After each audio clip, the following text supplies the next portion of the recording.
The most exciting thing that I do in the past 3 months. Welcome to Girls Right Now Live, our fourth in a series of spring presentations. My name is Carolina Aldue. I'm a talent manager and publicist, and I am thrilled to be with you all today. It's a beautiful day in New York City, and this is going to make it even better 10 times. Tonight's show will be our first to include bilingual elements both in English and Spanish. So I will say bienvenidos, bienvenidos a todo el mundo que está con nosotros esta noche. No puedo esperar a oír todas las historias que vamos a oír hoy. For more than 20 years, Girls Right Now has been a leader in arts education as a nationally award-winning nonprofit and the first writing and mentoring organization for girls and gender non-conforming teens. I had the privilege of getting to know Girls Right Now through an event that I joined a client with, and I immediately felt connected to their mission, their vision, their style. I felt they were doing such a service for young women, and I wanted to be a part of it. So I'm really, really happy to be here. We feel privileged to be able to share this evening and our community with you. Our lives have all been impacted by this current pandemic. And of course, our hearts go out to those who are suffering, those who are in the front lines, our healthcare workers, grocery store clerks, our farmers, our factory workers, our nurses, so many more essential workers who risk their lives every day, including many of the mentees in this program, and their families and loved ones. We will be pausing our program tonight at 7 p.m. to express our gratitude alongside the rest of New York City with an applause. Such a special time in the evening, a way that we show camaraderie. I love it so much. Thank you to the dedicated Girls Right Now staff and the board of directors, our mentors and mentees, our key partners, including HarperCollins, who kindly gifted copies of the Book of Rosie to our mentees who are participating tonight. Tonight, we present a celebration of young voices, a selection of the talented, emerging writers of Girls Right Now who expand our understanding of the world around us and give us strength and hope. We are so thrilled to honor Rosaira Pablo Cruz and Julie Stewart Collazo, the authors of the Book of Rosie, El Libro de Rosie, from HarperCollins and the Girls Right Now agents, with the Girls Right Now Agent of Change Awards. Oh man, so excited, really. I can't wait to get to hear what they have to say. So here now to introduce and honor them with the Agent of Change Award is President and publisher of Harper One Group and Girls Right Now board member Judith Kerr and Lulu Martinez, marketing manager at HarperCollins, to translate into Spanish. Hello, thank you, and good evening. I'm Judith Kerr, President and Publisher of the Harper One Group, and it's a genuine pleasure to be with you and all the Girls Right Now community tonight. Last fall, I was honored by the organization myself, a recognition which meant a great deal to me, and both personally and professionally. In fact, I was so moved by the work of the organization, I joined the board of the Girls Right Now, where I have the privilege of hearing the work of the girls whose stories the world needs to hear. It's truly a pleasure to be with you all this evening, as it affords me a special opportunity to combine my support of the mission of the Girls Right Now in helping young women to share their voices through the power of writing and community with the mission of the Harper One Group, which is to publish books for the world we want to live in. Sharing life-changing experiences through the power of the written stories that would otherwise not be heard is one of the most important responsibilities of a publisher and of being a writer. And that is why we're all gathered together this evening. Tonight, I have the distinct pleasure of introducing as authors for the very first time in a public setting, amplifying diverse voices in 2 languages, our Agents of Change honorees, Rosada and Julie. Lulu? Buenas noches. Mi nombre es Judith Kerr, publisher y presidenta del grupo Harper One. Es verdaderamente un placer estar con ustedes y con la comunidad de Girls Right Now esta noche. El otoño pasado, Girls Right Now me entregó un reconocimiento que significó mucho para mí, profesional y personalmente. De hecho, me conmovió tanto el trabajo que la organización realiza que me uní a la mesa directiva de Girls Right Now, donde tengo el privilegio de escuchar a las jóvenes cuyas historias el mundo necesita conocer. Es un honor estar con ustedes y tener la oportunidad tan especial de combinar mi apoyo a Girls Right Now y a su misión de ayudar a las jóvenes a compartir sus voces mediante el poder de la escritura y de la comunidad, con la misión del grupo Harper One, de publicar libros para el mundo en el que queremos vivir. Una de las responsabilidades más grandes de ser editor y de ser autor es el compartir experiencias que cambian la vida, mediante el poder de la palabra escrita, misma que de otra forma no sería contada. Y es esa la razón por la que estamos todas reunidas hoy. Esta noche tengo el placer de presentar por primera vez como autoras en una aparición pública y amplificando la diversidad de voces en 2 idiomas, nuestras agentes de cambio homenajeadas, Rosaira Pablo Cruz y Julie Schroeder Collazo. Rosie and Julie share some of the qualities that the Girls Right Now instill in their riders: grit, determination, and bravery in the face of what seems impossible. Rosie faced unimaginable violence all around her in Guatemala. Fearing for the lives of her children and herself, she made the difficult decision, and dangerous, to seek asylum in the United States. 2 years ago, already on her journey and unaware of the US had issued a zero tolerance immigration policy, she was separated from her 2 sons almost immediately after crossing the border and was sent to separate detention facilities.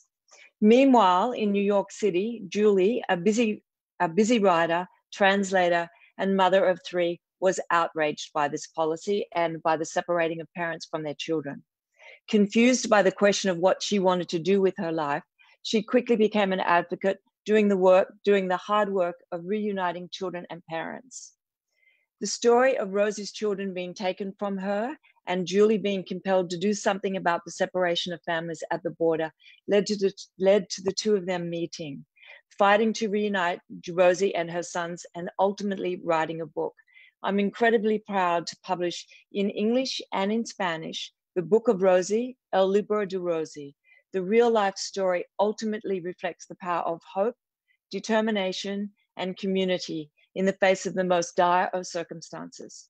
Rosie and Julie for showing us how to rise above fear, violence, and injustice, and orientate our lives towards hope, family, faith, and resilience. We honor you with the Agents of Change Award tonight. Rosie y Julie poseen varias de las cualidades que Girls Right Now inculca en sus escritoras: agallas, determinación y valentía ante la cara de lo que parece imposible. Rosie se enfrentó con violencia inimaginable en Guatemala. Temerosa por la vida de sus hijos y la suya, ella tomó la peligrosa y difícil decisión de buscar asilo en los Estados Unidos. Hace 2 años, mientras hacía su viaje y sin saber de la política tolerancia cero, Rosie fue separada de sus 2 niños poco después de haber cruzado la frontera y fue enviada a un centro de detención diferente al de ellos. Mientras tanto, en la ciudad de Nueva York, Julie era una escritora y traductora con 3 hijos, indignada ante la política de separación de familias. Confrontada por la pregunta de qué es lo que quería hacer con el resto de su vida, Julie se convirtió rápidamente en una defensora, realizando el difícil trabajo de reunir a los padres con sus hijos.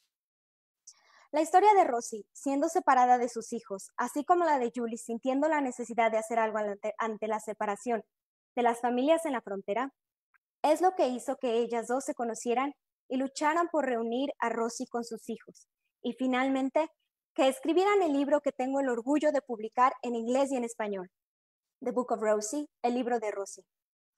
Esta historia de la vida real refleja el poder de la esperanza, la determinación y la comunidad ante las adversidades más extremas.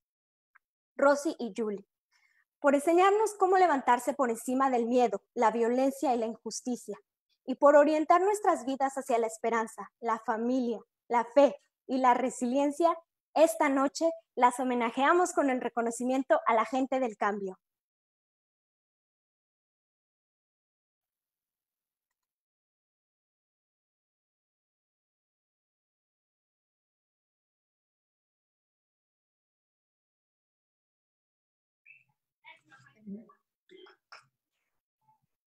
Thank you, Judith, for your kind introduction, and of course, for your vision as a publisher, particularly for historically marginalized voices.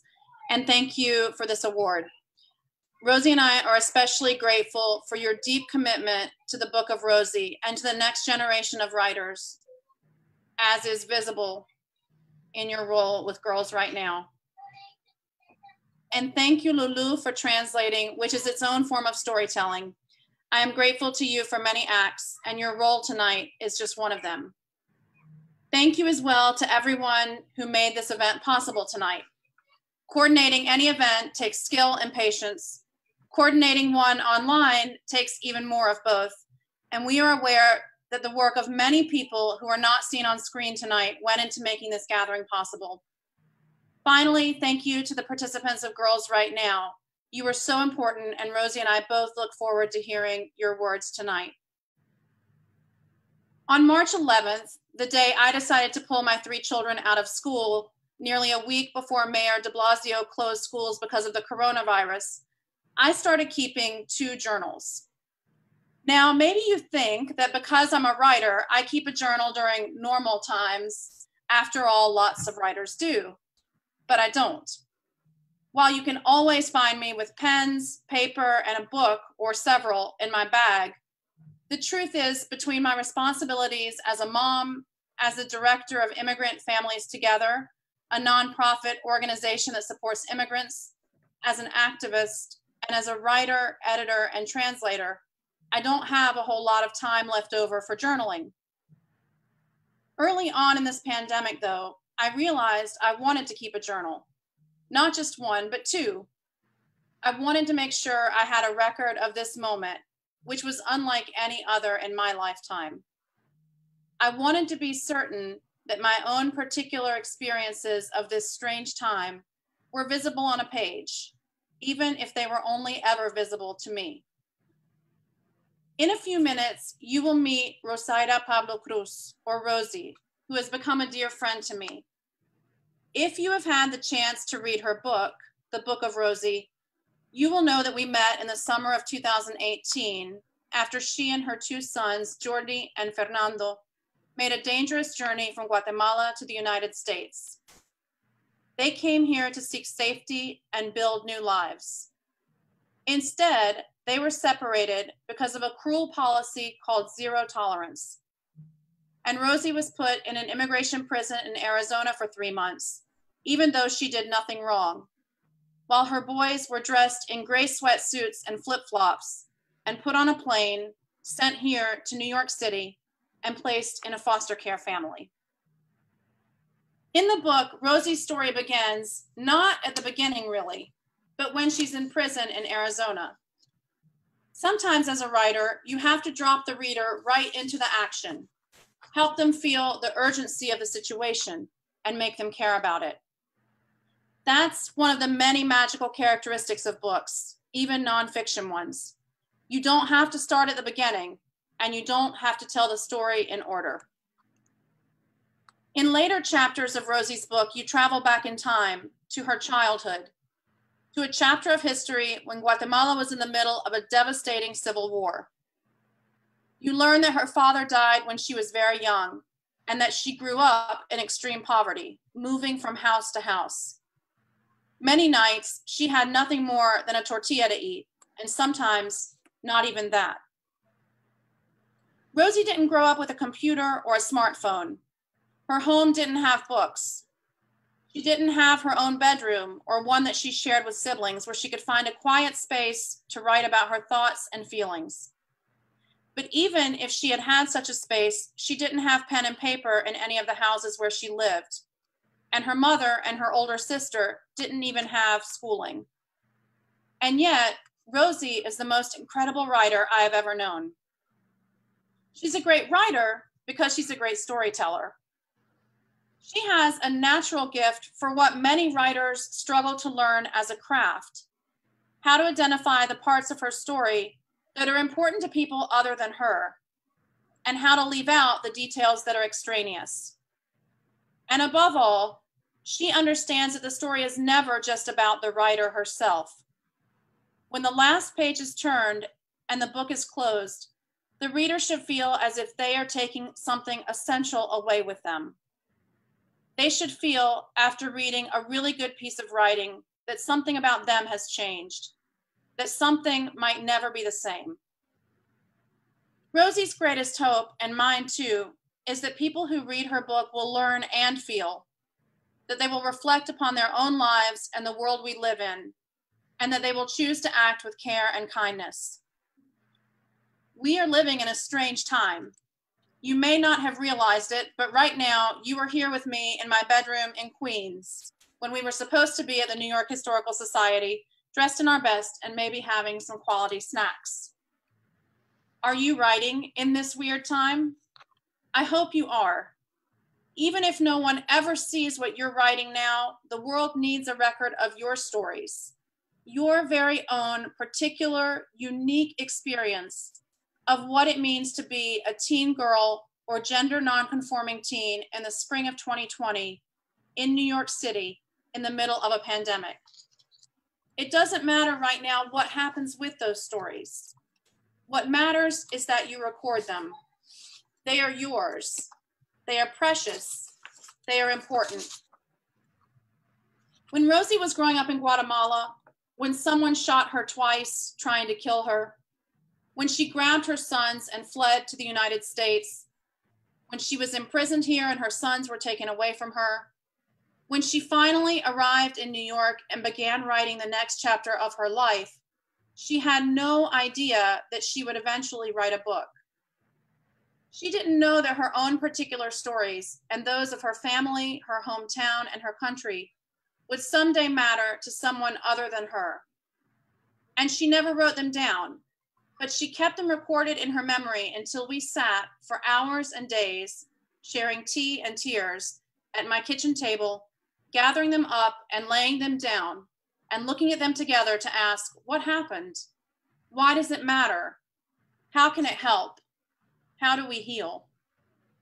And that's how stories became chapters, which became this beautiful book, which, as the title suggests, is her book. It is the story of her life so far. She still has so many more stories to write. Rosie's stories matter, and so do yours.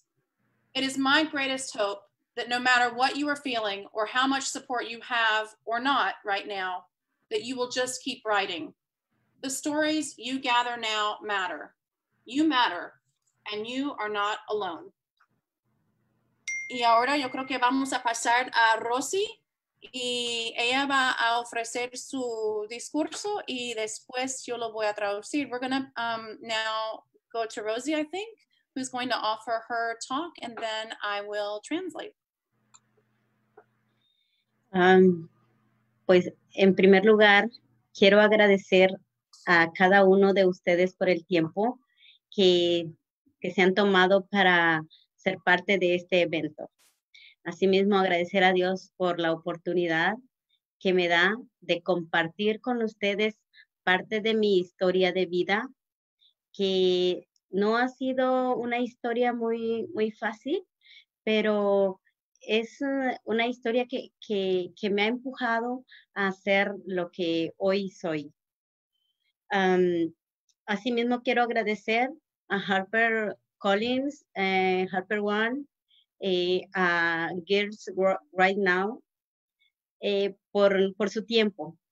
También a Julie, que ha sido parte muy esencial en mi vida, principalmente en este proyecto, y desde que llegamos a este país ha sido nuestro soporte.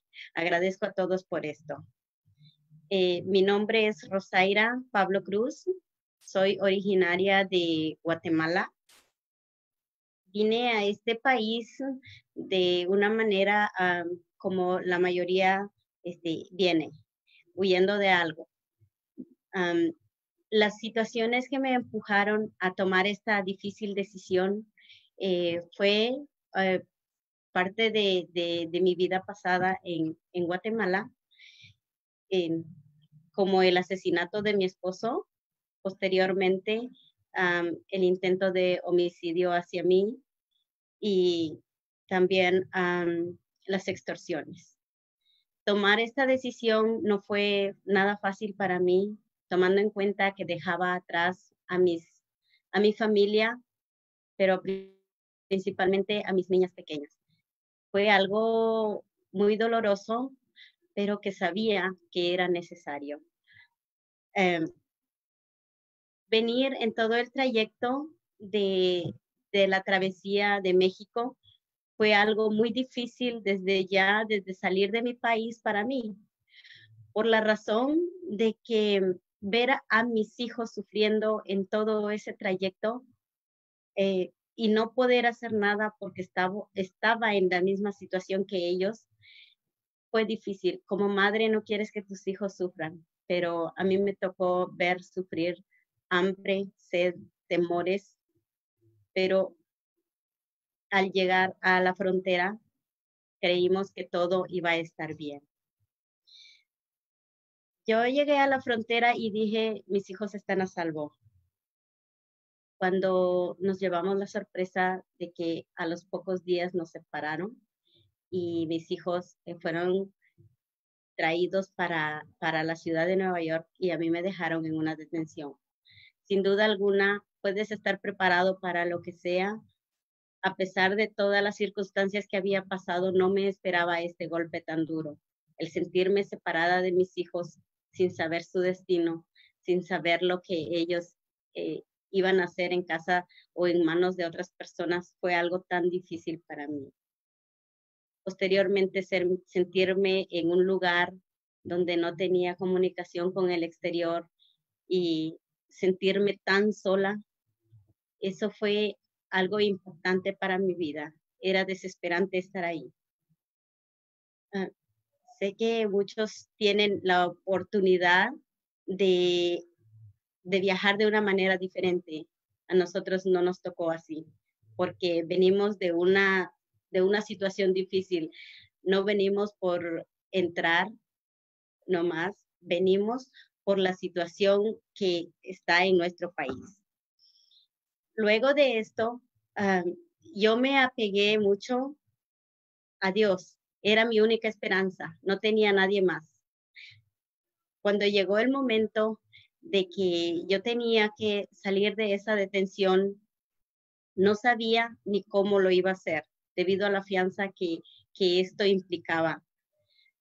El gobierno tampoco me daba esperanza sobre mis hijos, pero ahí apareció Julius Witcher, que me ayudó a salir de esa detención. Creo que todos tenemos una historia de vida muy difícil, pero lo más importante de todos estos obstáculos es encontrar esa luz. Sabemos que al final del túnel hay una luz y tienes que perseguirla. Por más difícil que sea la situación, por más dura que se vea, tienes que sacar fuerzas. Y mi manera de encontrar esa fuerza fue nada más buscando a Dios. Agradezco a todos nuevamente. Creo que lo que puedo decir es poco, me impacta lo que está pasando aún todavía, pero creo que en el libro ahí dice lo que hemos pasado con mi familia, situaciones difíciles. Bendiciones.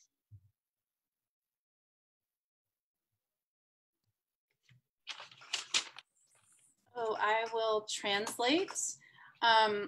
Rosie says, I would like to thank everyone who has taken time to be part of this event this evening and to thank God for allowing me to share this story with you. It's not an easy story, but it's a true one, and it's mine. I'd like to thank Harper and Julie, who has been central to my life. My name is Rosaida Pablo Cruz. I'm from Guatemala. I came here, as many do, fleeing something. My particular decision was prompted by the killing of my husband and an attempt that was made on my own life. This was not an easy decision, but it was a necessary one. It was a hard journey. As a mother, you don't want to see your children suffer. And on this journey, I saw my children suffer a lot. Hunger, thirst, danger. I thought upon arriving here that we would be safe, but we were separated and I never expected this. I had no idea. I had no way to communicate with the outside world. I felt so alone. God was my only hope. When the moment came to leave the detention center, I had no idea how I was going to get out. We all have difficult stories, but we all have to find the light and follow it. And my light is the light of God. The impact of this experience remains with me. And in the book, I tell other stories about it. Thank you for being here tonight and for allowing me to share my story.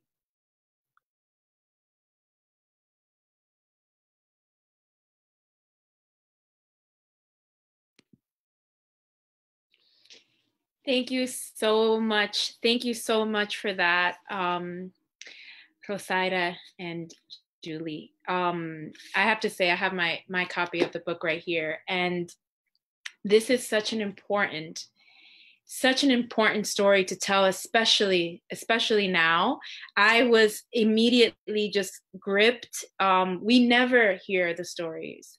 We never hear them. We never hear what it really means to be on the journey coming from Central or South America or Mexico to this country. And there's so much that is unknown, and to have your emotions and your journey, you know, to share it with the world thanks you. This is so necessary. So I'm just honored to be a part of this. And you know, I can't wait to share this with everyone that I know. This is a story everyone in this country needs to read. So now let's experience our mentees' work. In the multi-genre, multimedia storytelling you'll experience tonight, these young writers will take their place in history as they give form to their joy, their pain, their ideals, and their unbounded creativity. Each of tonight's mentees will be introduced by their mentors, the professional writers and digital media makers with whom they've been working one-to-one every week, even now, via social media apps, video chat, phone calls, and collaborative writing and editing sessions. And throughout the month at Girls Right Now, at Girls Right Now's group workshop and salons. Without further ado, please welcome the Girls Right Now live performers.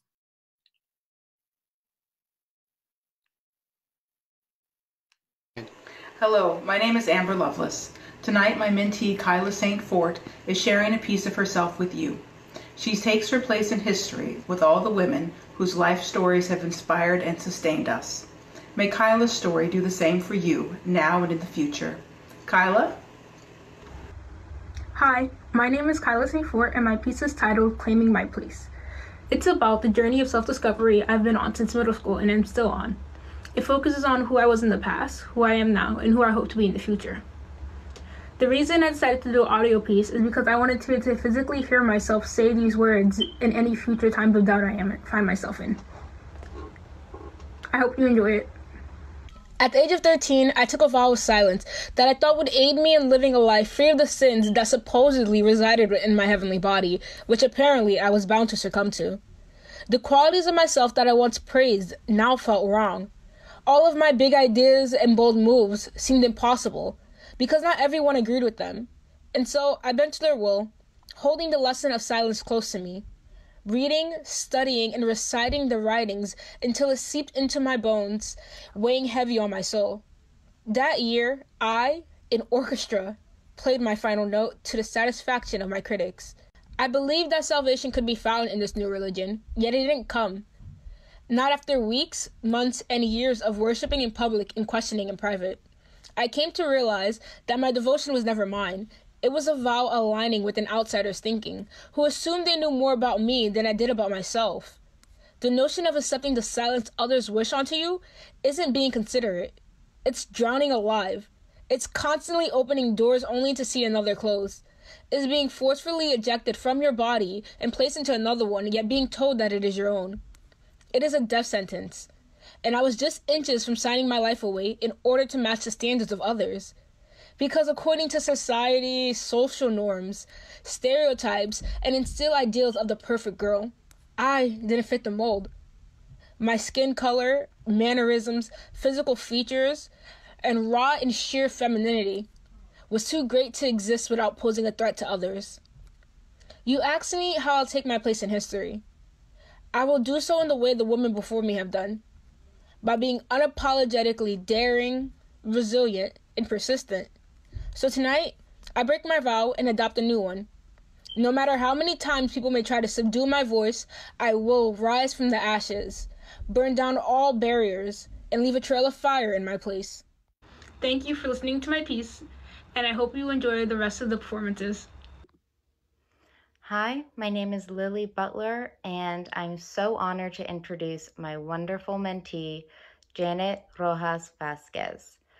I could go on and on about how thoughtful, brave, creative, and motivated Janet is, but above all, she's an inspiration.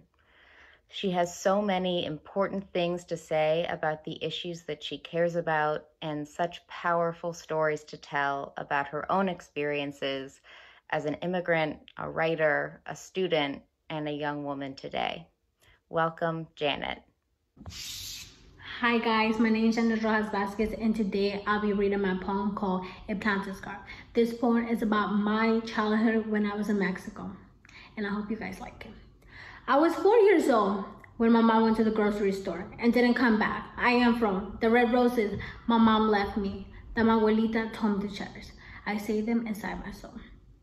I was born to a little girl, playing with her doll, dressing her up and braiding her hair.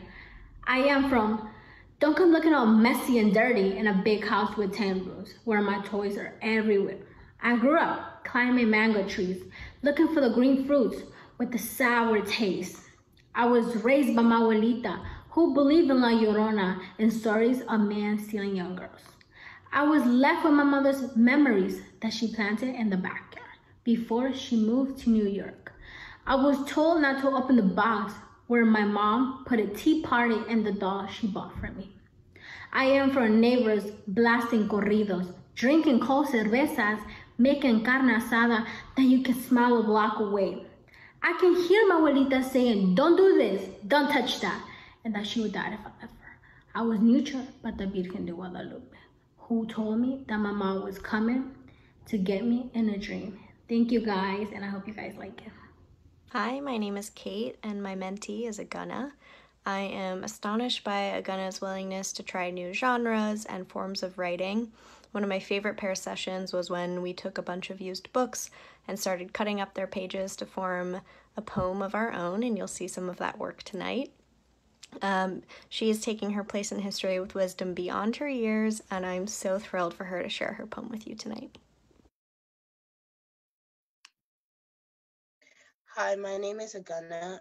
My piece is a stop motion video and it shares a piece of advice. My stop motion poem is inviting and it tells you to try to be more open and express how you feel to others so that you're not bottling up your problems and keeping them to yourself. This found poem was inspired by words that stood out to me in a few used books. And as I highlighted many words, it became easier to pinpoint the topic of the poem. Thank you. I hope you enjoy it.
Hi, I'm Lindsay Zolads, and over the past year, I've had the honor of getting to know a great and imaginative young writer named Brittany Fan. Although our pair sessions have transformed from weekly meetups and occasional field trips to the New York Public Library and a particularly delicious cookie bakery to digital FaceTime hangs, the through line has been Brittany's devotion to the expressive force of her writing. Here she is now to read her beautiful lyrical story, This Is. Hi, my name is Brittany, and this is my piece, This Is. When I wake up in the morning, I want it to be to the sound of the birds chirping, perched high above the window of my bedroom on the branch of a tree overlooking my entire house. And I want my house to be big, so big that it practically chokes all the scenery around it. That when I lift that window open to let a portion of the summer breeze fly in, there will be nothing else but blue skies to look forward to. From below, I want to be able to smell the roses outside, twisted against the wiring of the fence in my patio, their thorns sharp and not enough to pierce my skin if I lean forward too much. Walking downstairs, I'll hear, along with the birds, my mother making our favorite meal while my sister plays music in the living room. In this dream, I'll catch a glimpse of myself in the reflection and stare straight ahead. I'll put a hand over my chest and notice that the weight feels like feathers against my skin. They say that the eyes are the windows to your soul.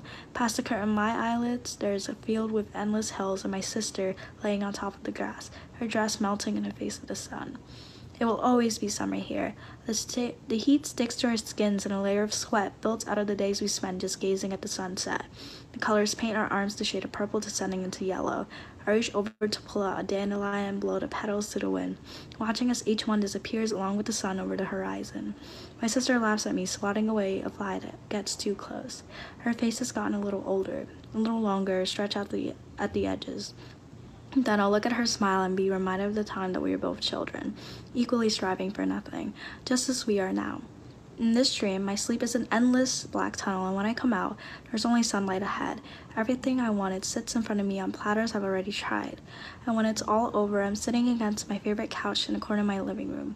Television plays softly in the background while my mother nonchalantly hums a tune she heard in her younger days. She'll tell me about it, running her hands through my hair as I fall asleep to her voice. Thank you, that was my piece. I'm Carol Heimowitz. It's my great pleasure to introduce Jade Lozada, my very talented mentee for the last 3 years, who's been such a delight to know. I've seen Jade blossom as a poet, a writer, a journalist, and climate activist. Her words are powerful and passionate. She's always taking risks and stretching herself. I'm going to miss our meetings. Jade is starting Harvard in the fall, but I expect to keep hearing her voice as she takes on the world. Here's Jade reading her latest Blackout poem.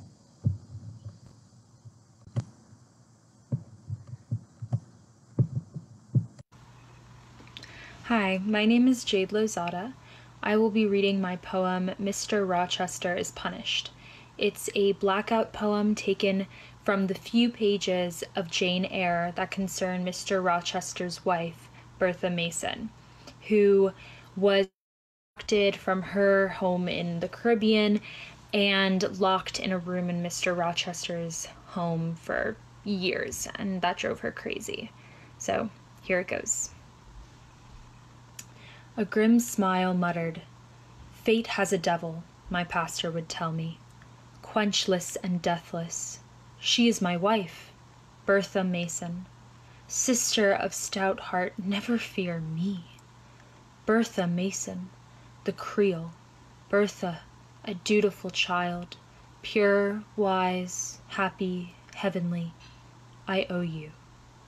Seek sympathy with this girl. She never dreamt." His fury was powerless, exposed to my soul. The soul, unconscious, truthful, my fierce strength, so indomitable, shook his hold. I, resolute, wild, free its cage, the savage, beautiful prison, my captive, your brittle frame. You will vanish, only an idiot would. Thank you. I'm Karina, and it is my pleasure to introduce my mentee, Alicia.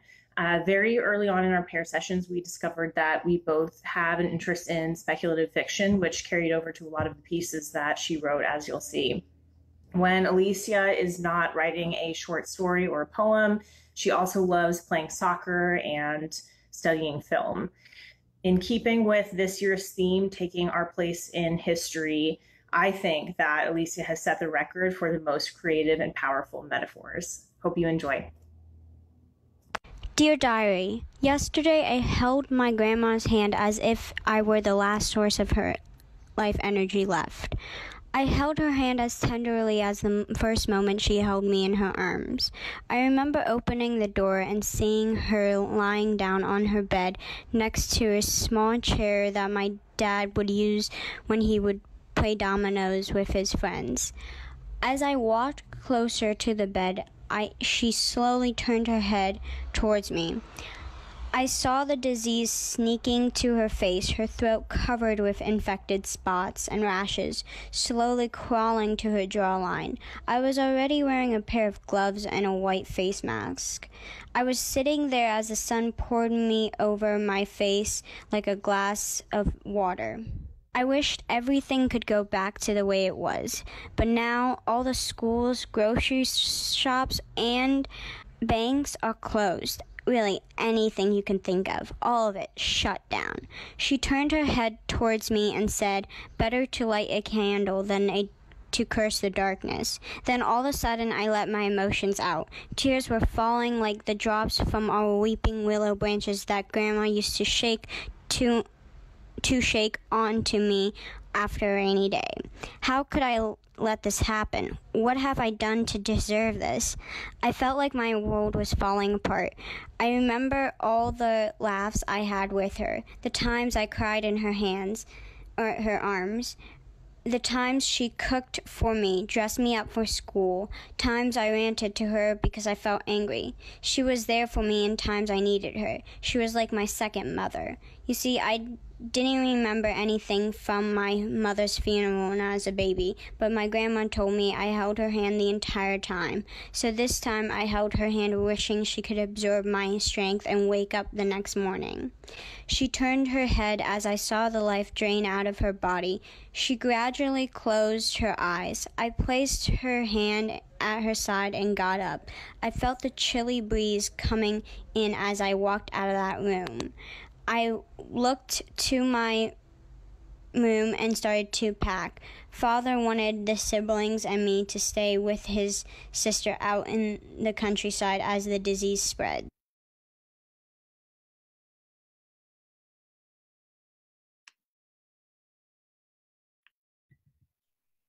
Hi, my name is Monique Hall, and I'm very honored to be introducing my mentee, Hadia Mia.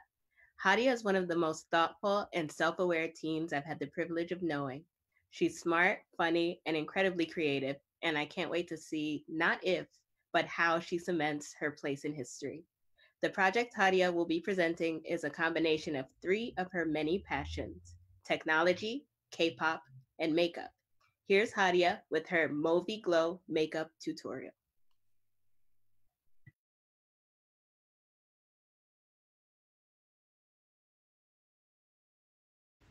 Hi, my name is Hadia Mia. For my piece, I did a makeup tutorial on a Movi Glowy look. I really love doing makeup as it is one of my passions. I've always wanted to expand on it and move it to social media. I created a page on Instagram to showcase my makeup looks called Hadia Moi, which is a play on words with the acronym MUA, which stands for makeup artist, and my last name Mia. Although I am more comfortable with makeup pictures, I wanted to try creating a makeup video. This was difficult for me because I lack experience in video editing and I don't have the best setup. However, with the help of my friends and my mentor, I was able to accomplish this. The song playing during this video is a K-pop song by the boy band ATEEZ, and it is called Promise. I love K-pop music, and it helped me get out of some bad times, including during the filming and editing of this video. I'm very proud of my makeup look and this video, and I hope you all enjoy it as well. Thank you so much for watching. Also, don't forget to follow my page at Hadia MUAH. Thank you.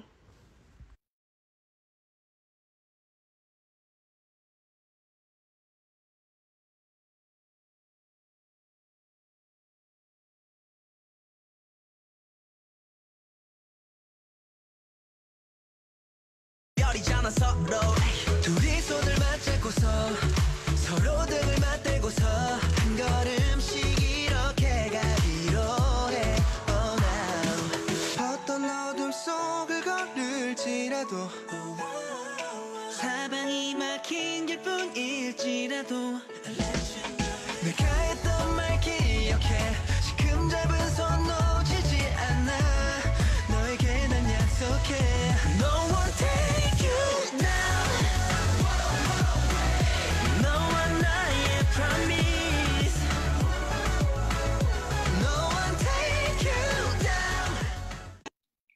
Hi, everyone. I'm Ashna, Francis's mentor, and there are a few things I'd like you to know about Francis. First off, do not underestimate this one. She packs a powerful punch. She thinks deeply, writes unencumbered, with honesty and bravery driving her every word, her every turn of phrase. Working with Francis reminds me of how I started writing and what a blank page meant to me and still means. I've come to know Francis to be a multifaceted talent with a magnetic personality. She lives heart first, and watching her find her voice through her writing has been such a joy. Please give Francis a big heart first welcome. Thank you. Hi, my name is Francis Gutierrez, and I will be reading for you guys my piece, Cracks of Sunshine. It's about my personal journey with mental health. Tiny, an ant trapped at the feet of giants. Lost, confused, fragile, scared to get stomped on. Constantly trying to scurry away. It seems much of life has been spent this way. Feeling so small, feeling as though I would never be as big as the mob of giants above me, their heads towering over me from the clouds. At some point, I started feeling mentally fried, so much so that my body stopped complying. My world felt like it was crumbling around me, and I didn't even flinch. I didn't lift a finger.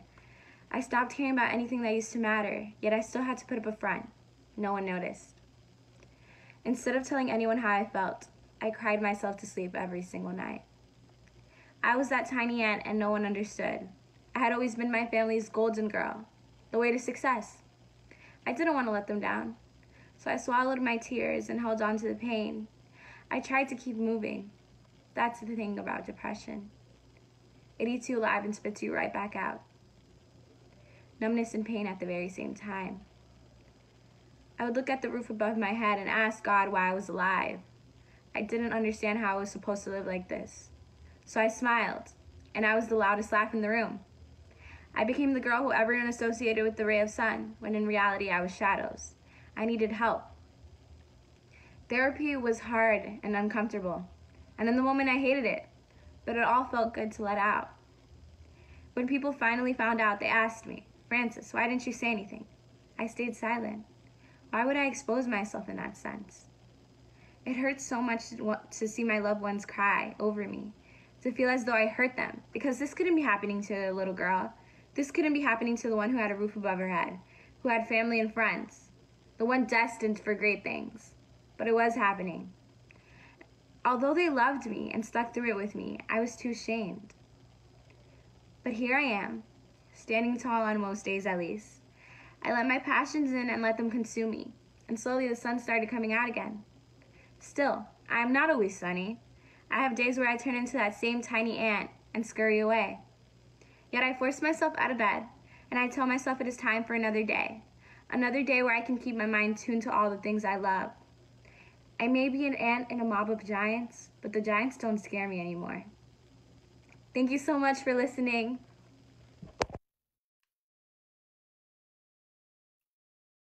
Hi, everyone.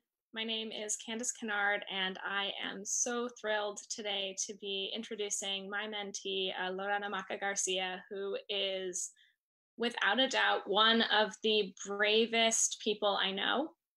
Tonight, she takes her place in history alongside all of the women who write like breathing, like words are tools for survival, because they are for her and for many of us. Thank you. Thank you, Candace. My name is Lorena Maca Garcia, and my piece is called Runaway Girl. Run away from this lifeless body beneath me, stranded on this deserted, yet not really deserted island, when surrounded by a vast collection of blue crystals, shadows lurking in the dark. Unknown tales that corner the very air around me. I jog towards confusing pathways that present themselves in my line of sight.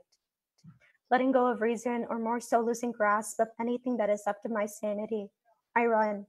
I run towards the crystal blue gems that lay about with no care, being in tune with the tranquility of the sky, having no fear to reach the outskirts of their larger collection of bodies across the globe.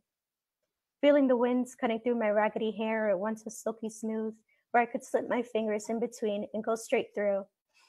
Having been so desirable, each strand reached my slim waist in the beginning of my small portions of flesh that I had always been ashamed of. Now my hair is cut down to the tips of my ears, being starved to where the ends of my bones look unsightly. Stripping my face of any grain of dirt I once had while lying on the ground, emotionless for the duration of hours, as the only sort of warmth came from the earth itself. She once brought me tremendous comfort, for she shielded me, offered me the fruits of her hardy and natural labor in edible leaves and berries. She was my own mother. The animals that were her children were my siblings, who I'm learned from. The very skills I have gained along my path to salvation, regardless if the end destination was death herself. As I continue, the rocky road transforms while easing its way towards a bark-covered road and letting the leaves of old, the forest of ancients, climb down from above, letting themselves be free just to have a tangible taste of feeling as if they were flying. However, when they do land, there is no celebration from up above or down below, only the feet of many pressing on them as I do now. During this not knowing that this bleak tale ends, this story of mine, known to the world, is just a runaway girl. Yet in some strange shape or form, I'm free in every possible being. Connected to the very beings of nature, my form of reality has changed perspective. I now prosper as many have done in the past and continue to do so in this near future. Thank you.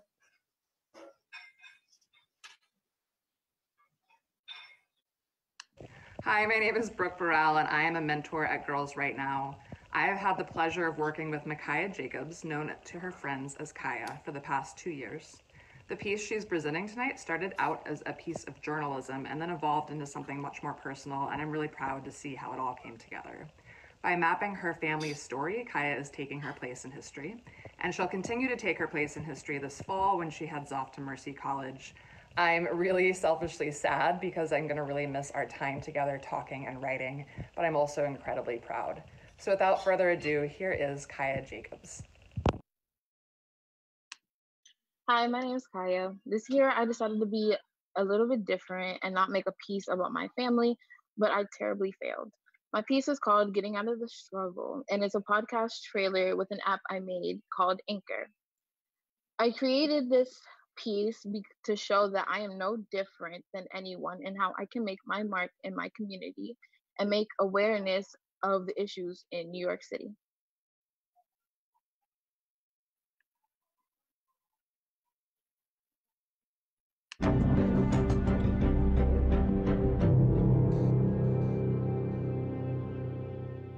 Hi everyone, my name is Kaya, and welcome to my podcast called Getting Out of the Struggles. On here, I will bring a person from the NYC area to talk about the hardships that they went through one point in time in their life. They will discuss how they were able to come past these terrible situations, and also I will be providing some information so that you can help out too. These are real life stories, and everyone brought on this podcast wants to let others know that they are not alone. In our first episode, I will share the story of a mother of 2 children, ages 2 and 3, and how they were faced with homelessness. She will tell us everything we need to know about the long process of getting a voucher and making sure her kids had a roof over their head. Here's a little preview of that episode.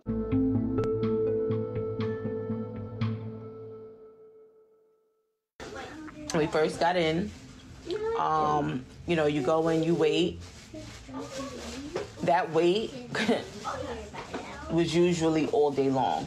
I think now they move a little bit more faster than they used to, but then the wait was an all day long wait, a wait to be called, a wait to eat, a wait to use the bathroom, a wait for everything. So you get processed at the door, where you would need identification for yourself, for your children. If you don't have that, they still would have let you in, but it would be, you would have to do all the running the next business day. Were you interested in what you heard? If so, check out episode 1 called Being a Mom on Anchor. Thank you for listening.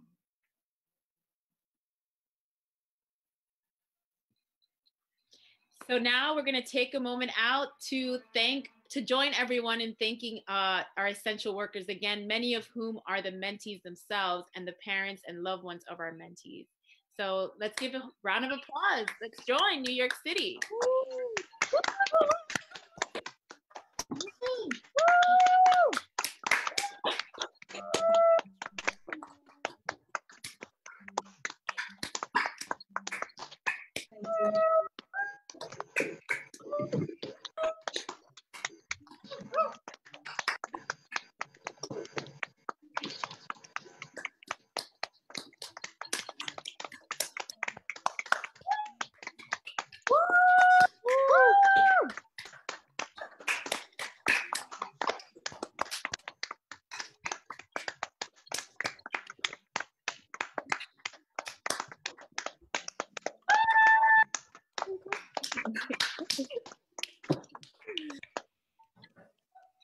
Thank you so much for that moment, everyone. Now that we can see all of the mentees, please hold up your book of Rosie. We could show it off. Thank you to Judith and HarperCollins for this gift. Another wonderful book during quarantine reading, that's for sure. Now let's hear from the second group of mentee performers, introduced by their mentors.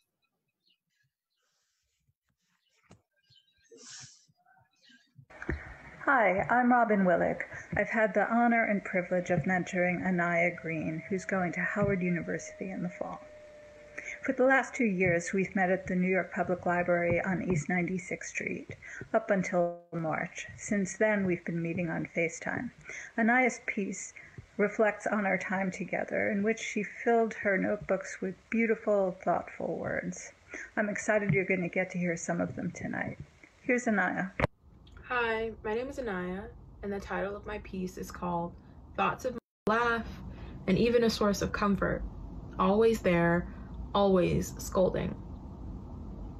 Always yelling at first-time visitors, if you lose your card, you must notify us immediately. We wonder if she's alone, like one of us, or with a family member like the other. Does she sit at home waiting for the day she can return? Does she think about us? We saw her every Saturday. Seasons changed, and there were others like us, using the copier, looking for books. We sat across from one another, filling the pages of our notebooks, and still she remained, always there, always scolding. The rituals, going to work, to school, to the store, touching things, touching people, without them, who are we? Without us, who is she? 2 years we thought would end so differently. We remind ourselves it's not over. Like a good story, we don't know the ending, and we follow the road the author lays out for us. No one has the luxury of sneaking ahead. A librarian is in Italy, in China, in Korea, in Germany, in Harlem, and in the village. And we still fill our notebooks without her. It's not the same as facing that window, smelling those paperbacks in the corner, her reminders to follow the rules, magnetic words on the file cabinet we used to make writing prompts. One day, things will change. We make our pledge, set our intentions to a future day, and we will visit her again when this is over. Thank you.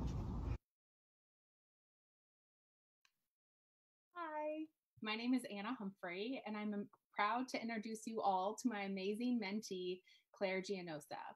It's been a pleasure getting to know Claire over this past year and an honor to see her grow as a writer and as a person. Claire will be reading part of the piece that she wrote for the Girls Right Now print anthology, and I encourage you all to read the entire thing just as soon as it comes out. Take it away, Claire. Thank you. Hi, my name is Claire Gianosa, and this is my piece, Distorted Atmosphere. I feel like I've lost my sense of place. My entire being, my entire existence, my only hope has dried out, sucked out of me. I'm floating in an eternal darkness, too cold for me to even be in the atmosphere. Too dark for it to be space because where are all the stars? And did I fall down a black hole? Because this is not where I'm supposed to be. I'm a writer. I'm supposed to be a writer. But What if that's not good enough? What if I'm not good enough? What if I wake up one day and my hand shakes as I try to grab a pencil and a piece of paper, but my mind has ceased to work? I'm sorry that I'm so unaware and so unexciting and not fun at all and so bland. I'm sorry. But I don't always say the right thing or the necessary thing, and I stumble over my words and I seem to freak out over everything, and I never fully say what I mean, and I have terrible advice, and I never know what to say to comfort someone. All I know is that I want to be there for them. I want to show myself, but I never show myself. I'm very good at hiding. So good that I lose myself in the depths of my never silencing thoughts, in the echo of my brain, that when I try to speak, try to scrape out a word or a vowel from the hollowed out tunnels of my mind, I am nothing but an empty void, ringing with an eternal silence. And how can I even be mad?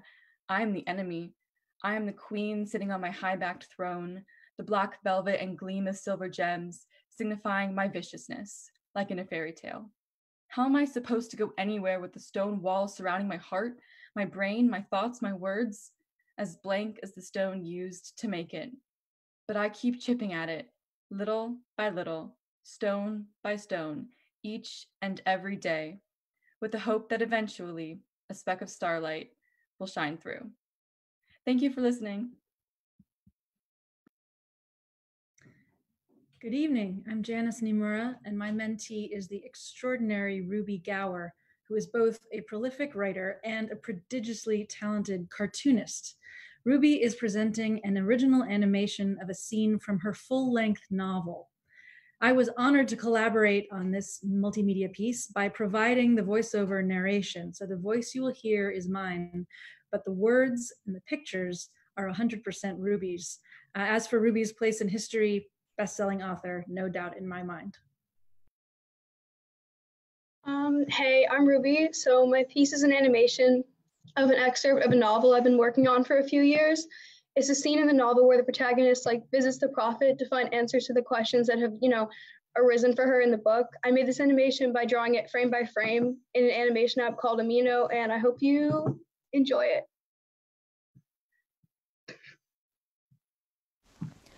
Anna and Ela saw the old prophet Tahito come out of the woods and hobble towards them. "Oh, Ela!" Tahito exclaimed happily, reaching up to stroke Ela's face. Ela drew back, annoyed, and Tahito slowly turned to Anna. "And of course, Your Highness," she whispered sadly. "Hi," Anna said awkwardly. "How much you've grown," Tahito said, her eyes cloudy as she looked up at the princess. Suddenly she shook her head as if coming out of a trance. "Oh, how rude I am! Follow Tahito, children. It's not so far." Tahito descended into quiet ramblings as she led them down the shady path and into the gloom. They walked excruciatingly slowly in time with Tahito's hobbling footsteps, and Anna could see that Ela was itching to speed up to see what lay ahead. "She's a strange lady," Anna murmured as they listened to her mutterings. "But not senile," Ela replied thoughtfully. "She can tell when the lambs will be born and when kingdoms will fall. I don't quite understand it myself." They wandered further into the forest until thorny brambles encroached upon the path and whole trees lay in their way. Eventually they began to see a clearing in the wild forest and a small white tent. It was surrounded with smooth gray stones, and they could smell wood smoke from all around. Tahito cleared her throat and hobbled faster toward her home. She swept the tent flap open for them and inclined her head. "Come inside, dears. It isn't much, I'm afraid. Your Highness, take a seat." Anna didn't bother to ask how she knew it was her who was struggling. The two of them ducked inside and were immediately hit with a blast of warmth and gentle light. The tent smelled of smoke and incense, and Anna coughed a little as she sat down on the cushions by the fire. She hoped Tahito would be able to find the answers she sought in the smoke that swirled through the tent.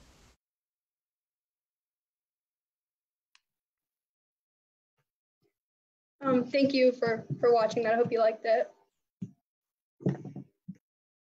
Hi, my name is Catherine Santino, and I'm very honored to introduce my mentee, Pilar Lujeda. She is an intelligent, funny, strong, incredibly creative young woman, and certainly very wise beyond her years. Today, she'll be presenting a short story she's written. It explores themes of friendship, nostalgia, grief, and loss, and utilizes lots of literary imagery. I'm extremely proud of the work she's done on this piece, and I'm very excited for you all to hear it.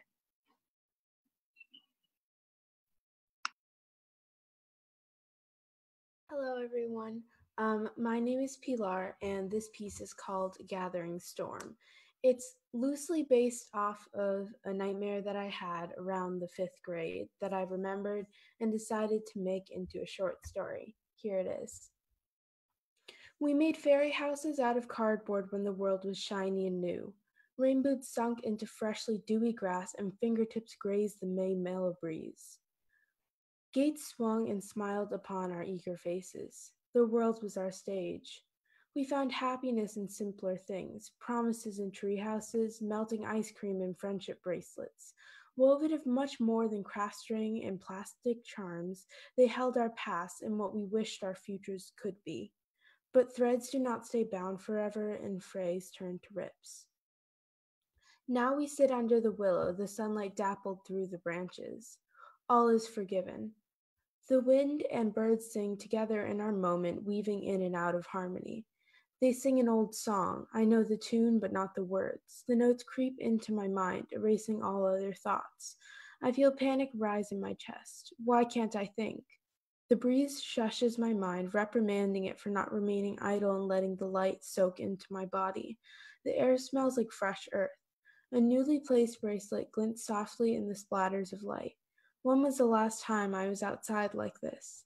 Somehow I don't care to find the details in the back of my mind. Am I awake? We are blissfully unaware of the storm lurking and threatening to swallow our world until it arrives. The flowers between my fingers curl away, shrinking into dust. A hand tugs mine and we run. To what? I can't remember. The dust swirls around us like a sick tornado, chasing me and diving away. I try to swat at it, but it circles my head. The tune grows stronger. I look up, but the swirl of dust attacks me as the tune surges into a pulsing ring. The bracelet rips and flutters into the dust. I reach out. Where are you? The tears don't have time to fall, and the ringing subsides. Silence. I'm awake. The clock above the window ticks on, dragging out the minutes. The room is remarkably quiet, the only noises being the clock's steady ticking and the drowsy drizzle of rain sliding down the roof.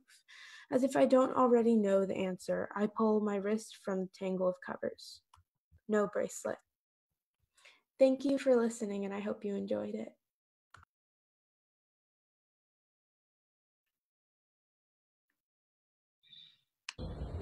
Good afternoon, everyone. My name is Jennifer, and this is my mentee, Shanicia, and this is her first year a part of the Girls Write Now program. This year, Shanicia had a goal to improve her writing and public speaking skills, and I think it's safe to say that she was able to do just that.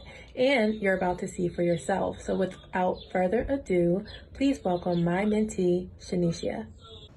Hi everyone, my podcast is about immigration and how it affects families. This podcast sheds light on how difficult it can be for families once they are separated. What inspired this podcast was the fact that I myself am an immigrant, and I too could be separated from my friends and family.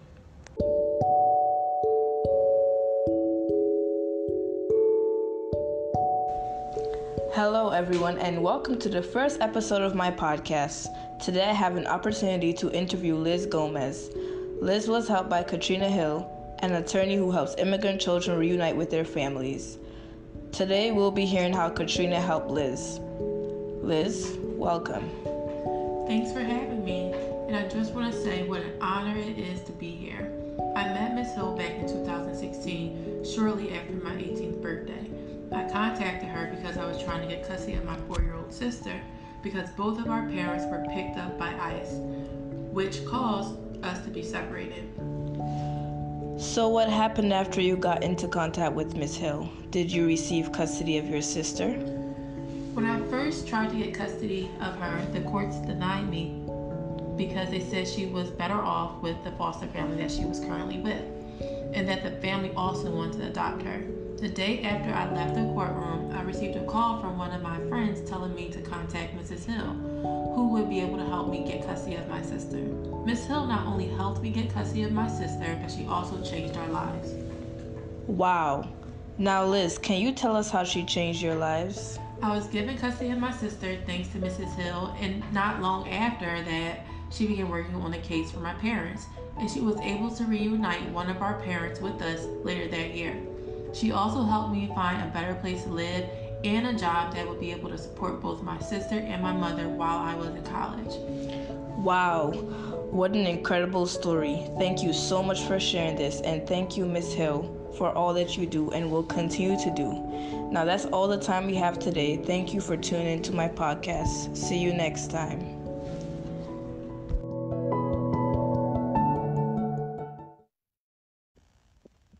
Hi, everyone. My name is Jen Strauss, and I'm so happy to introduce my mentee, Margarita Stern. What struck me most about Margarita when we first met this fall was the sense of clarity. She knows what she wants and what's important to her, and she pursues her interests with an incredible focus. Margarita writes and speaks powerfully about the issue of mental health. It's a complex topic that's had a huge impact on her life, and as you'll see in her presentation, she approaches it with both care and nuance. I'm so proud of everything she's accomplished this year and thrilled to introduce her work to you all. Here's Margarita. Thanks, Jen, for the beautiful introduction. Hi, everybody. My name is Margarita, and I'm so glad that I'm here today on this Zoom call with you all to showcase my multimedia presentation. I want to provide a bit of background for my multimedia presentation, which is that I decided to focus on bringing awareness to mental health, which is a topic that means a lot to me. Being someone who has struggled with and has seen others struggle with mental health, I want to bring a voice to those who have felt silenced. My work is titled Begin at the Beginning because sometimes that is what we have to do. Also, it was the title of a favorite childhood book of mine. So I hope you enjoy my multimedia presentation. Thank you.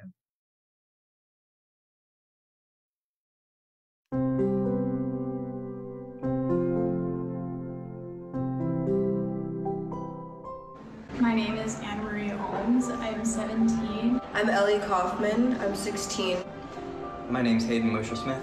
I'm 17. My name's Carmen. I'm 17. I used she and they pronouns. My name is Victoria. I'm 17. Anything that harder for you to function. It's kind of about maintaining some kind of balance with what's going on with you. Taking care of your emotional and psychological well-being. It's harder for you to do basic tasks. That can be through anxiety where things just overwhelm you more. It's not always being positive, always being happy, always being one thing, but it's finding some kind of balance. Through depression where everything is just darker for you. So I think it influences a lot of like how we deal with stress and how like we interact with others. Or it can be through an eating disorder where you don't see yourself in a good way. Sort of like emotional sturdiness, where like you aren't exempt from sadness or like emotional turmoil. As someone's mental well-being when compared to someone who's neurotypical. I define mental health as something that makes you see the world in a different way than other people.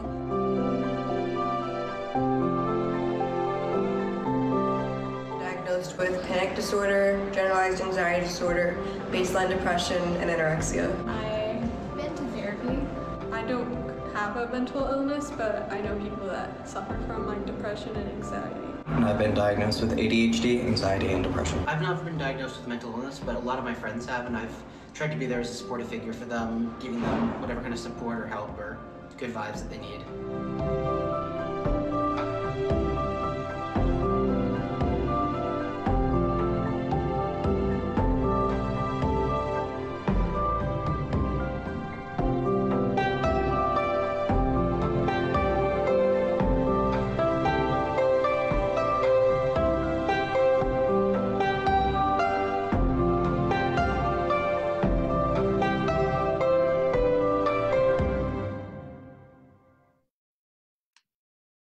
Thank you guys for watching my video and listening to what I have to say. I hope you never feel silenced and always remember that you are not alone. What a beautiful message. Yes, you're not alone.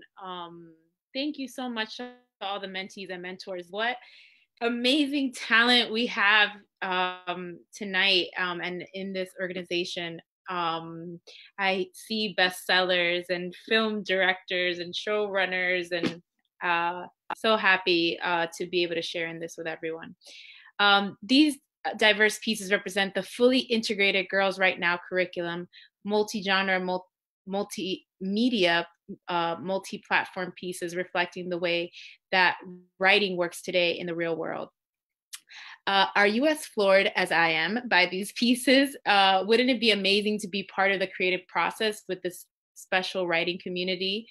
Well, you are in luck because enrollment is now open. Whether you apply to be a Girls Write Now mentor or a mentee, your life will change. I absolutely believe that. Your perspective on life will change, and you will learn and grow as a writer and as an artist. You can find out more about our programs at girlswritenow.org/enroll. And the deadline is June 8th, and early applications are strongly encouraged, guys.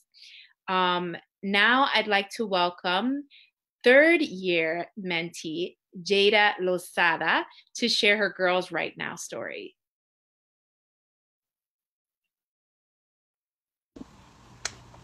Hi, my name is Jade Lozada. I am a senior at the High School of American Studies at Lehman College and a third-year mentee at Girls Write Now.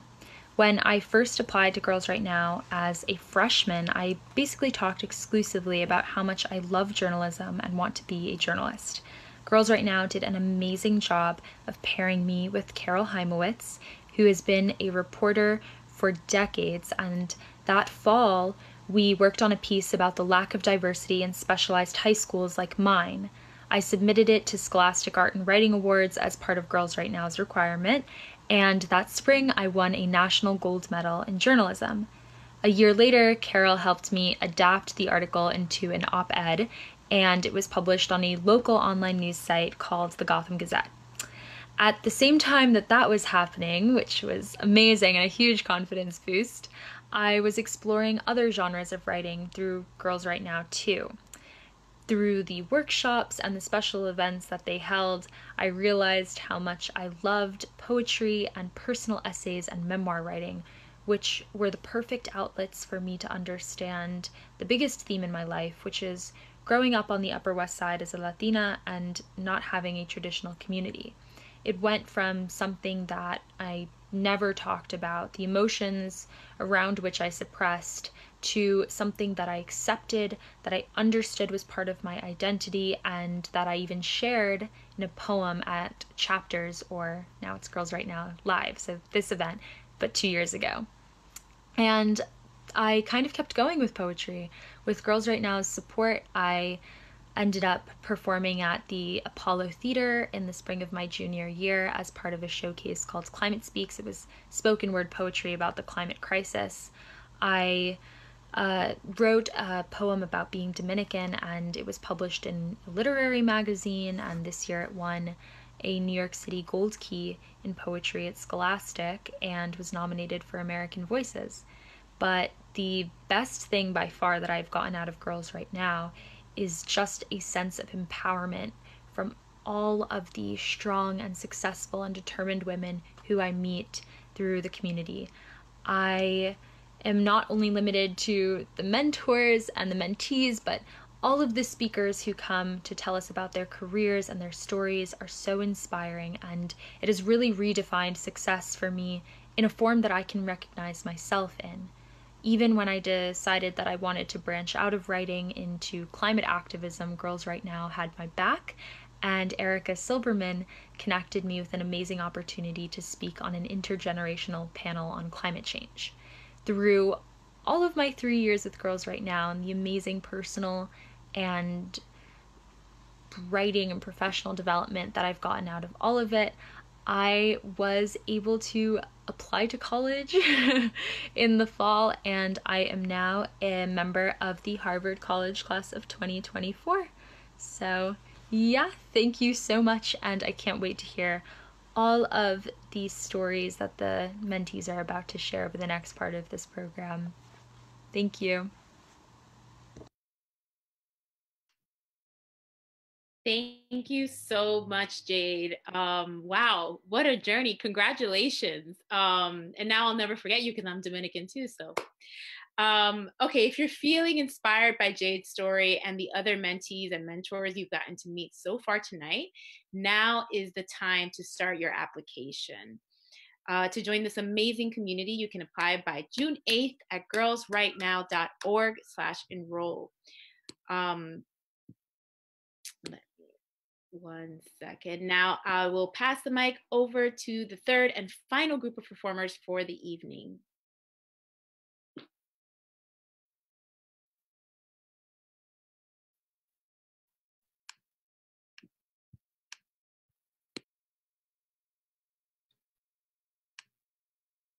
Jaya is a thinker, a tinker of words with a well of ideas and experiences. She's a musician, songstress, writer, and athlete, and with a kind sensibility, she examines her world, her place, her wants, all while choosing to construct her own story, her own biography, her own place in a history written by her.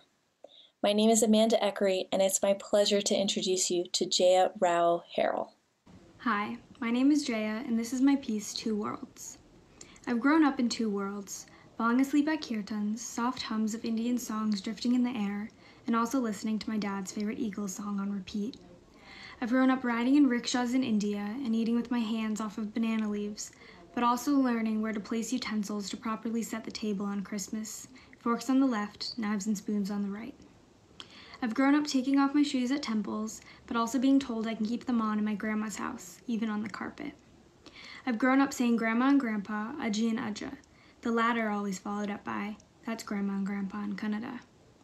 I've grown up hearing people call me Jaya, but also learning about my name's Sanskrit origin from my mom. I've grown up with skin that made people say I looked more like my dad than my mom, but dark hair that resembles hers exactly. I've grown up watching cartoons about Hanuman and reading Nancy Drew before bed. I've grown up with the familiar sound of my Ajji's thick Indian accent, but also cringing at the roar of laughter when a class clown jokingly spoke in one too. I've been angered by the way people let this slide, but also by the way I let it slide. I've grown up feeling like I wasn't a reflection of the diversity that I'm from.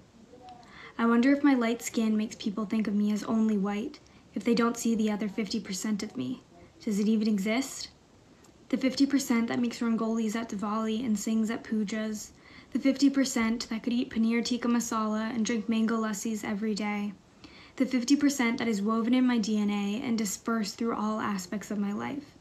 Yes, it does exist. I've grown up in two culturally rich worlds into me. Thank you. Hey, I'm Casey, and it's my pleasure to introduce you to my mentee, Kina. She's smart, strong, talented, resilient, and compassionate.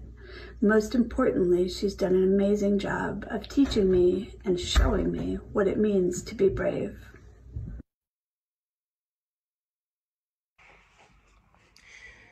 When I look in the mirror, all I see are scars. Acne scars. Sometimes I think to myself, like, do I even look pretty? Or why can't I just have clear skin? I ask these questions and many more all the time. But the answer is always the same. Do a morning and night routine. Wash your face every day and you'll see the difference. The thing is, there is no difference. All of the products that I use don't even work. I do what they tell me to do and nothing. It's just, nothing seems to work, you know? Sometimes I feel insecure about my facial appearance, especially when I go to school. One of the kids said that I look older than my age, like way older.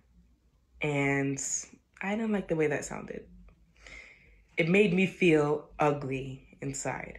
Like my face would never be the way it was before my scars, you know? But then I realized that my acne scars are not permanent. So I am going to love and embrace my face.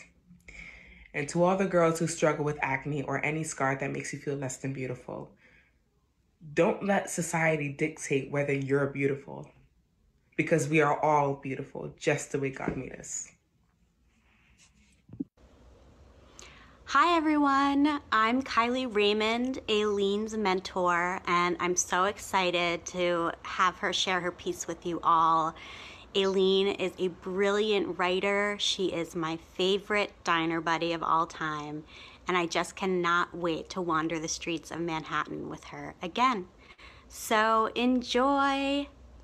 Hi, my name is Aileen, and the piece that I will be presenting today is actually a Tumblr blog called Citrus Youth. And so, I don't know, I guess the name is kind of funny, but only because I feel like, you know, I wanted to lighten the mood on something that's kind of like really like kind of sad, you know?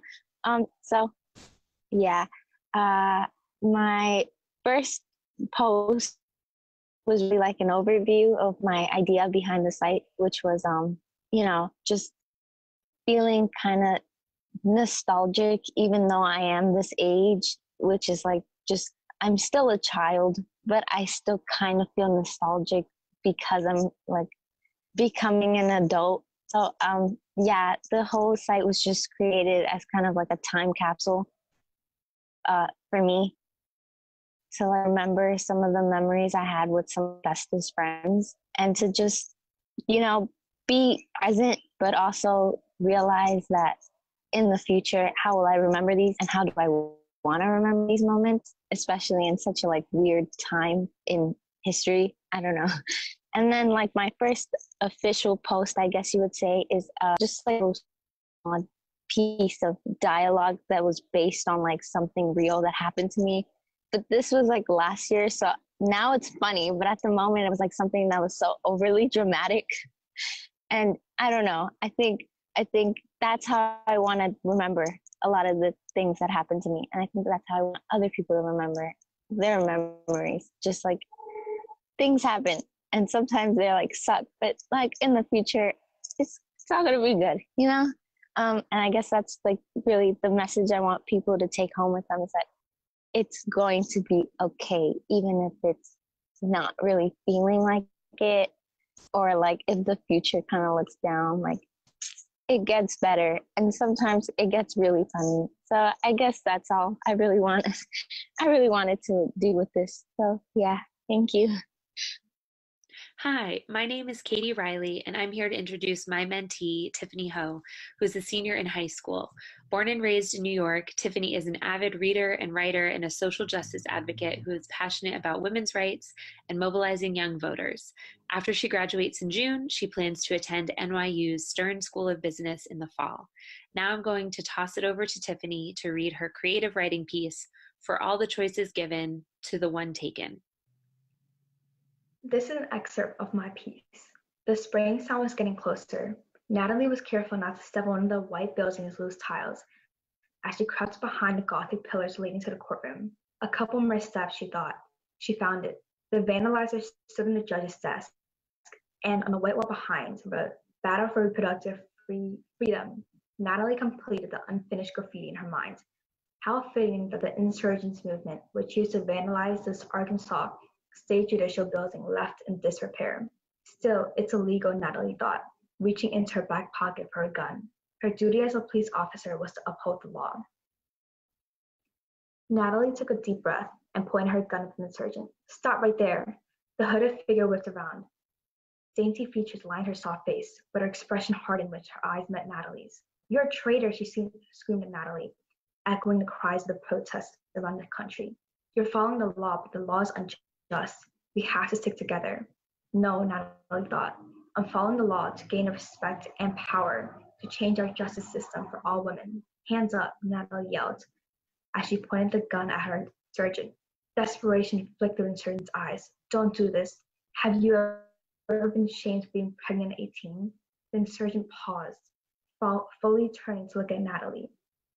They say you'll be an embarrassment to community, so then they send you away. But they won't let you end the pregnancy either, because then you'll be a murderer. That was my life. Every choice I had and every piece of my dignity was stolen from me. We can't let this persist, please. Natalie released the brush she had been holding all this time. Behind the insurgent's defiant stance of brokenness, she genuinely wanted change too, Natalie thought. But we won't get anything done by breaking a law. They'll just ignore our cries and silence us, like they're doing to other insurgents. The insurgent dropped the spray bottle and put her hands up. The echoes of the falling bottle reverberated through the whole chamber, and the bottle rolled to Natalie's feet. The decision was hers. What now, she thought. Hi everyone, my name is Sarah McNaughton, and my amazing mentee is Grace Yu, who is taking her place in history as a gifted writer and musician. Bonding with Grace over our shared love of bookstores and our passion for mental health awareness has been the highlight of my year. I've cherished every second I've gotten to work with such a smart, creative, and kind person, which is why I'm so proud and so pleased to introduce to you my wonderful mentee, Grace. Hi, my name is Grace, and today I'm going to share with you See the Sun, which is my original song and the first one I've ever written. So See the Sun is about friendship and how the people who love you can lift you up out of the darkness. It's a tribute to all of my friends and a reminder to anyone who is struggling that they are loved and valued by everyone around them. Through this composition, I hope to raise awareness about mental health, especially anxiety and depression. Recently, I've seen some of my friends struggling with their own self-worth, so I just wanted them to know that they mean so much to me and that I love them.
Thank you so much for listening, and I hope you enjoyed it. Thank you so much, Grace. Oh my God, that song just put a little light into my heart. Thank you. That was so beautiful. Let's have one more round of virtual applause for all of our performers tonight. And to our agents of change, Rosaida and Julie, thank you for sharing your incredible story and for the way that you've empowered us with your work. I actually meant to say this earlier. You can pre-order this incredible story now, and it's going to be on sale June 2nd. So if you're as amazed as I am at the creativity and resilience of this community, please consider donating at girlsrightnow.com/give. I personally, as a Dominican American being raised in New York City, I have a really deep desire to hear these authentic stories of, that have really been marginalized, that we haven't really been told. So you're doing just an incredible job, creating a richer experience for all of us. So I'm, rooting for everyone here. You can also join fellow champions and become a Girls Right Now Circle member so that events like tonight can continue to change the world, one future leader at a time. You can go to girlsrightnow.org/circle for that. As a circle member, you will be highlighted at the Girls Right Now graduation gala on June 12th, and the funds raised will support our summer programming, which is so crucial for our young women during this time when almost everything has been canceled, including internships. That's a nice bonus, right? We have as our commencement speakers the award-winning authors Tayari Jones, Roxane Gay, and Rupi Kaur, Jodi Kantor, and more inspiring writers joining us on the 12th. So that should be a really, really fun, exciting day. Experience the Girls Right Now community evolve in real time on our website, girlsrightnow.org, and on Instagram and Twitter and Facebook. We'll be back here this coming Tuesday night, May 19th, with more dazzling mentee performances to celebrate the launch of our book and ebook, The Girls Right Now 2020 Anthology, Taking Our Place in History. That's right. And mark your calendars for our June 5th Girls Right Now live event honoring Putnam author Kiley Reid, author of Such a Fun Age. Thank you again for joining us. Until we meet again, please stay healthy and safe.